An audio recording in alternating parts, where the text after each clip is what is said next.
I'm reading from my book, How to Be Human, a guide for the age of machines and fire. And this is chapter 2, Hail No One, King of Nothing.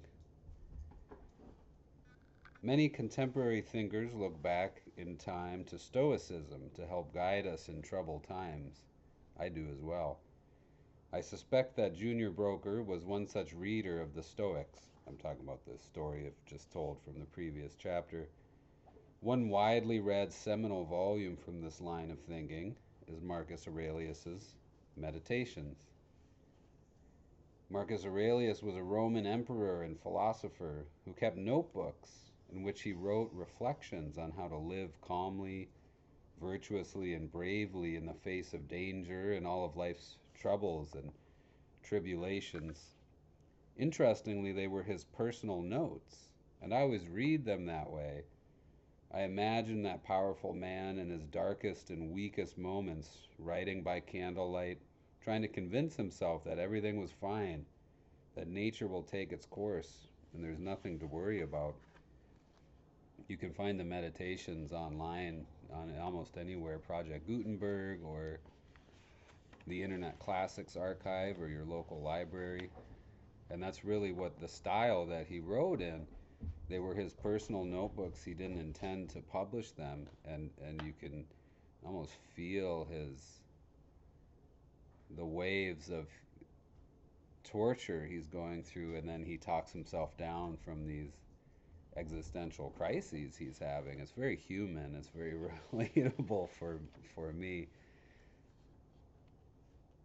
Well, Marcus Aurelius was right.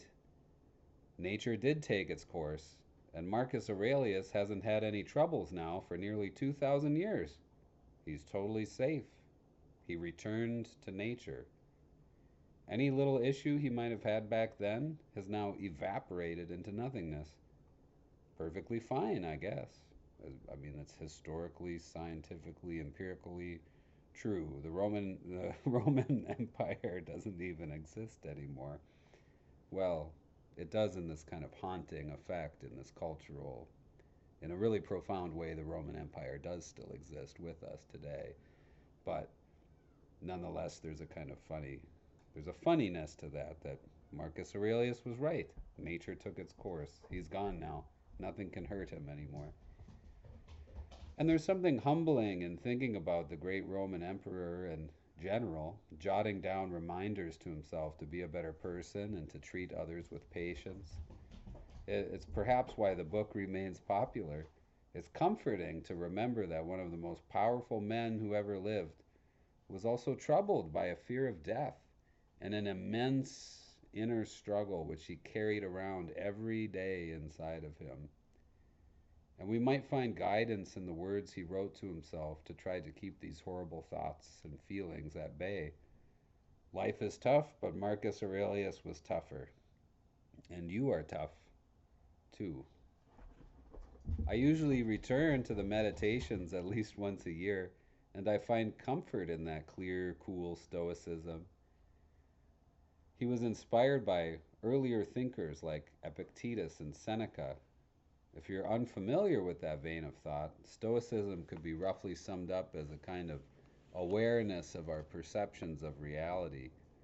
Its maxim, if it has a maxim, is to accept what we cannot change. Pain is natural and usually passes before too long.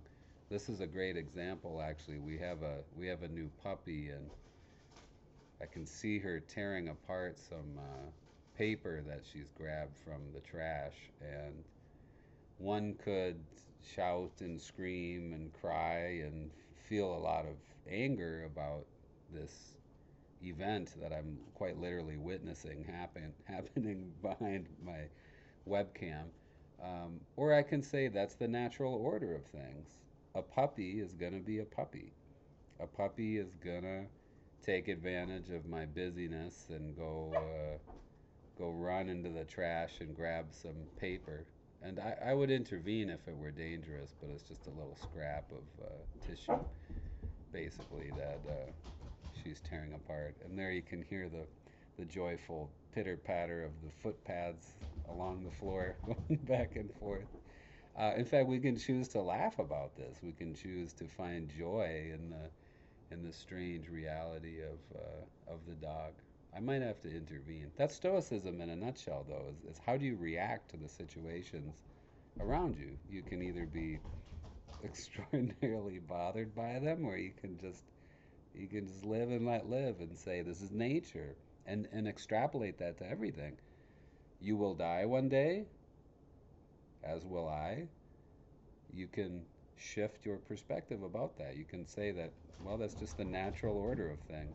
The human is meant to perish, just as the puppy is meant to prance and play and roam about and rip things to shreds. According to the tenets of Stoicism, our emotions and perceptions are what bother us, not life's events themselves. We can choose how we want to react to certain situations once we develop this kind of mental muscle. In short, Stoicism is a philosophical extrapolation of no use crying over spilt milk, from the daily and mundane to the existential. Go with the flow. It's not a bad place to look for a guiding philosophy, especially when we consider how tumultuous and trying our lives can be sometimes. But, and here's the sort of thesis of the book, something always hits me as I reach the end of meditations. I feel too cold, too numb when I read Marcus Aurelius. His work, while it comforts me, it makes me long for more, for what I call the eternal fire, for sleepless nights poring over a passion project, for 7 pints of ale and a raucous sea shanty, for a full tank of gas and an open road and a single suitcase in the back seat of a 1998 Subaru Outback or a 1999 Ford Ranger that's just clinging on to something approximating operability. I think it's what Jack Gilbert was describing when he wrote, "What we feel most has no name but amber, archers, cinnamon, horses, and birds." There's life, and there's joy, and there's suffering. Horrible suffering, truly, truly true, terrible suffering on our planet, and in our bodies, and in our minds. And our emotions are part of us. We are embodied and stuck with them for as long as we're on Earth. I've got to remedy the puppy situation here. We've got some tissue paper being chewed up. I'm gonna shut the door. All right, young lady, that's enough. That's enough. I mean, that really is Stoicism in a nutshell. I couldn't have planned this better, really. Basically, how are you going to react to these situations, the adverse situations that occur in your life? And then, why do I not find this fully satisfying as a life philosophy? Is because then it leaves something longing, it leaves something missing of, well, if you take away all emotion, you're left as a kind of cold husk. You have to care about things and love things and be involved in things. And so I think there's like we almost need an antidote to Stoicism. Stoicism gets us to a great place where we can have this kind of metacognition that observes ourselves and really thinks about how, reduce our suffering by contemplating how we react to the events in the world.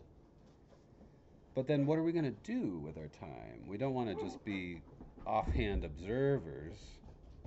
We do need to intervene sometimes. We have to care about things and help shape the world. That seems to be a human property of desiring to put order into the world.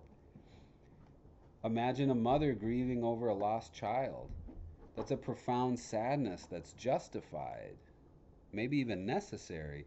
The 18th century philosopher David Hume saw that emotions, or thought that emotions, formed the basis of morality. His theory was that feelings guide our moral judgment.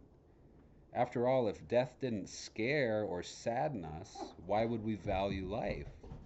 It's almost from this emotional relationship we have with the events that occur around us that we form the basis for our morality. That's Hume's idea.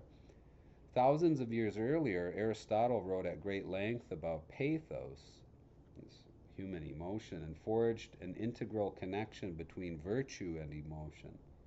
And just before him, Plato explained how the Muses were born from the admiration of the gods as they watched a tribe of people sing and dance with such excitement and fervor that they fell down and died from exhaustion.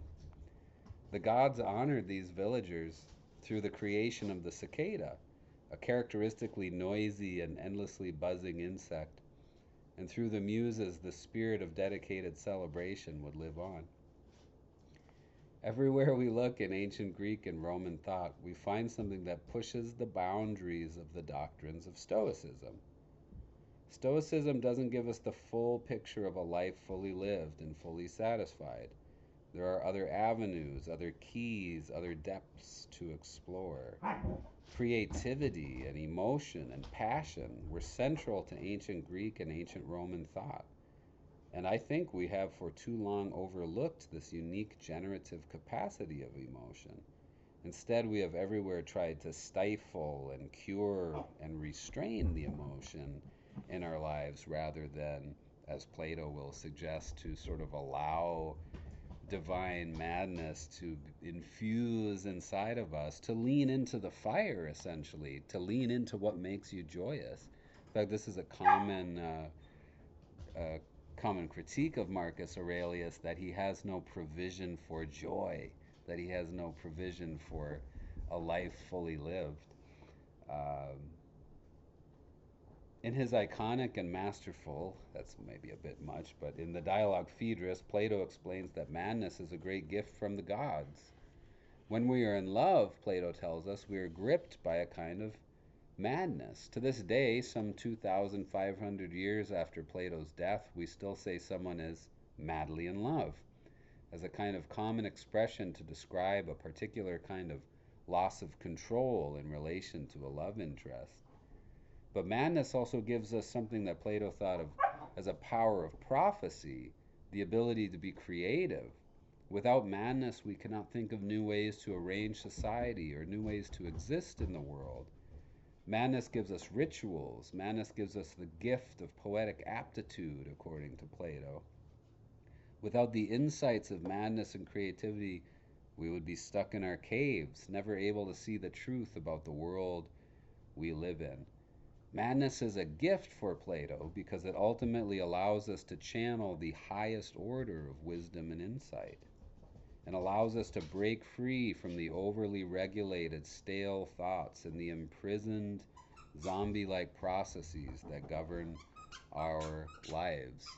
That is to say that these are the moments, these are the kind of mad inspirations that make and shape and change the world. Not always for the better either. I mean, you think of something like the mad hubris of Alexander the Great. But I mean, how many people were murdered and destroyed under his watch? But then we wouldn't live in precisely this world that we live in today without that insanity of Alexander the Great and millions of other people who have disturbed and shaken the world. Um, then there's some interesting argument about determinism and how much does the will of the individual actually play into that, and are we just kind of acting out our little place at the in the cosmic stage and all of that. Well, I'm going to stop now. I have a bit of a mess to clean up from the the puppy over there, but this book is available for free on my website, danlawrenceauthor.com. There will be a link in the description below, and I've updated it recently. There were a few typos in the first edition because I'm busy, you know, and things are difficult sometimes, but I'm still trying to write and do things. And what else? I've got the second edition of my textbook coming up. I'll be working on, and a lot of good things going on right now. And I have a newsletter now too that I'm writing, a weekly newsletter that goes out. It's like folk philosophy. It's philosophy of the people, by the people, for the people. I trying to make philosophy and rhetoric really accessible for everyone, anyone who wants to join into that conversation, and sending out free books. And it's quite fun. So let me know if you enjoy that. Also, folk philosophy newsletter. And this book is How to Be Human, a guide for the age of machines and fire. And that started as it started as a project I was pitching as a kind of antidote to Stoicism. Because I really truly, in my personal struggles, I enjoy Marcus Aurelius, and a lot of people find insight from his work and his writing, but I just don't think it's a comprehensive. It's not a comprehensive personal philosophy to just abstract yourself from all of the events that are happening around you. It doesn't vibe with me. I'm a man of love and family, and there are things that I deeply care about the fate of humanity, about carrying forward our reason and our light and our art. Um, I believe in passion and dreaming, and maybe there are new realities still that we haven't even dreamed up yet, and we're just beginning. We don't know. We may be near the beginning of the universe, we may be near the end, we may travel to other galaxies, we may speak with beings from other universes yet. Dream it. Dream it big and keep going. You can't give up, right? I mean, so for me, Marcus Aurelius never gives you an answer about some of those really, really tough questions about why you should keep going. Marcus Aurelius, and I'm not great guy, probably. I don't know. He wrote some interesting ideas to himself. We were never actually supposed to read them. They probably should have been cast into the fire. Those were his wishes. He wanted that to be a private. Those were just his private notebooks that he was kind of comforting himself with. And so I think some popular scholars have blown Stoicism out of proportion. It seems to me, um, it it's not representative of ancient Greek and ancient Roman scholarly thought at all. Not entirely. Socrates was rather moderate in his daily consumption, but he still, drank wine. That's what we don't realize is it's not these Stoic principles of pure like abstinence from participating and being a human spirit and a live animated human, that you don't see that in Stoicism, but it was central to the ancient Greeks. It's why the ancient Greeks cared about moderation, because they knew precisely how out of control they could be sometimes. And so it was not just Stoic abstinence, but it was about balancing the control with the out of control, the wild, and all of that. Good luck out there. Take care, everybody.